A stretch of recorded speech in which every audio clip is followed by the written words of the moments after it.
Yes, Kenya. Tamu sana, tamu sana, tamu sana, yes. There are some remarks made by William Ruto yesterday on Hustlers Fund.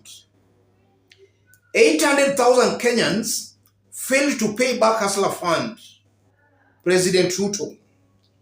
Hustler Fund, we now have 18 million Kenyans who have opted to be members. 15 million have borrowed, 14.2 million are regularly servicing, and some 800,000 have challenges since they have exceeded term to pay. We are confident they'll catch up. Yes. That's William Ruto yesterday. In this video, as usual, I want us to dissect those remarks to see what they mean, both politically and economically. If you are watching us but you have not yet subscribed, subscribe, give this video a like. Yes. From those remarks by William Ruto, how can Kenyans trust those remarks? Because even the Hustlers Fund itself, it was disbursed even before a proper secretariat was established. And even Parliament itself never approved of the funds as required by law.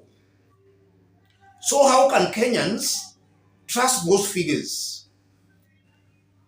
Yes. The first thing coming out clearly, it might be possible that all these figures we are being told are non-existent figures.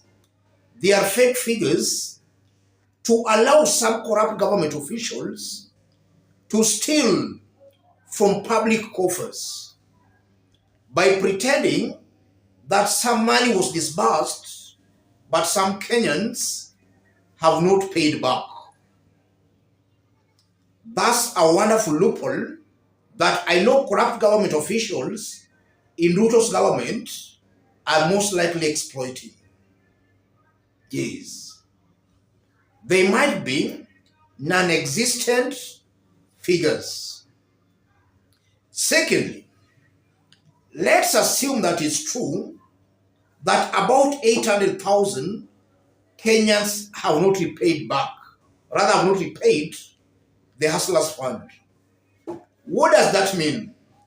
It shows clearly that in less than 6 months or 4 months, in less than 4 months, Ruto's government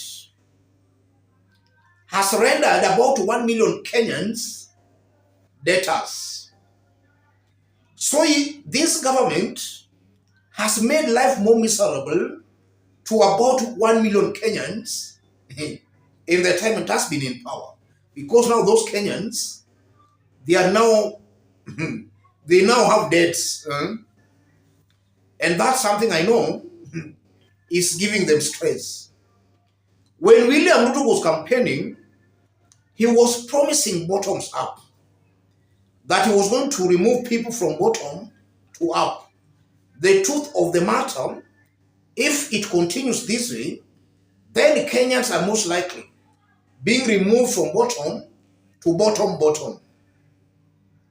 Because there are about 1 million Kenyans, in fact, they are now at a worse off place than they were before. Another thing coming out very clearly, I'm seeing a very high possibility where this fund, as time goes by, it will surely and most definitely collapse.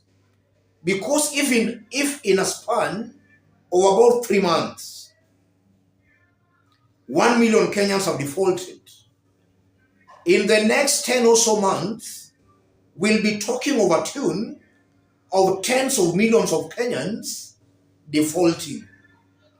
And eventually, this Hustlers Fund is going to turn out as some kind of a white elephant project or initiative. And that's why I believe it's most definitely it will actually collapse eventually.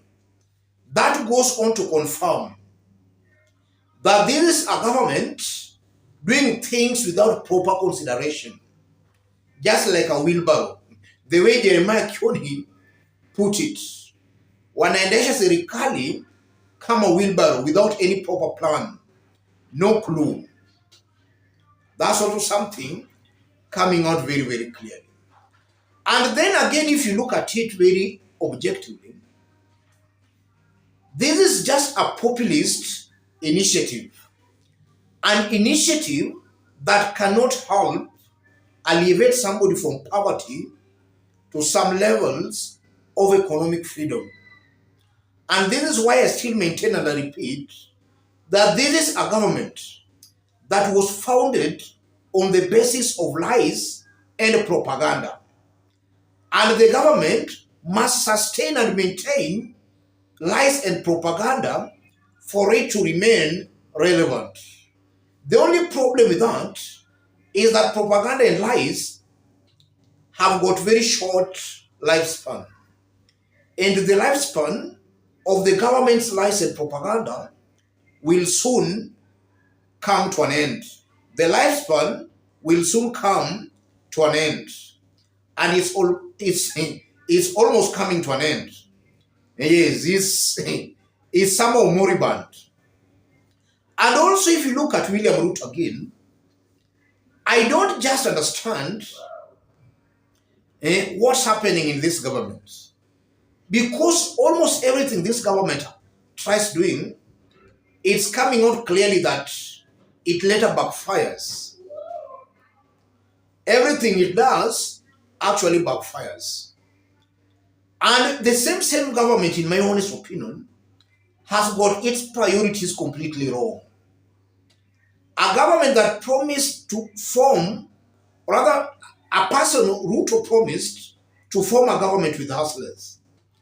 And we are seeing a government that is putting measures in place that are just oppressing the same hustlers. One such kind of measure is Ruto's government doing away with Kazim Tani. Life is becoming more difficult for the hustlers. At the same time, we are seeing a government that is dropping mega corruption cases against the rich, and the rich are being given jobs in the government. At the same time, the government is increasing its size. So you are seeing clearly, this is a government with its priorities completely wrong.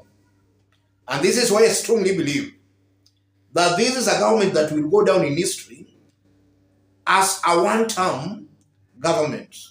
If it continues on the same trajectory, this government will go down in history as a one-term government. Let me stop it there, ladies and gentlemen. But even before I stop, if you are watching us but you have not yet subscribed, subscribe, give this video a like, and to our fans and subscribers here, I'm very much humble, very grateful for the kind of support you are giving us here. Any person who wants to support us, I've pinned my number on the comment section. Contact me through the number, or feel free to channel your support to the number. Let's meet in our next analysis. Those remarks by Ruto confirms a clueless government, a government without any plan, a government most likely setting or rather creating loopholes for corrupt government officials to enrich themselves at the expense of the majority poor hustlers. Let's meet in our next analysis. Thank you.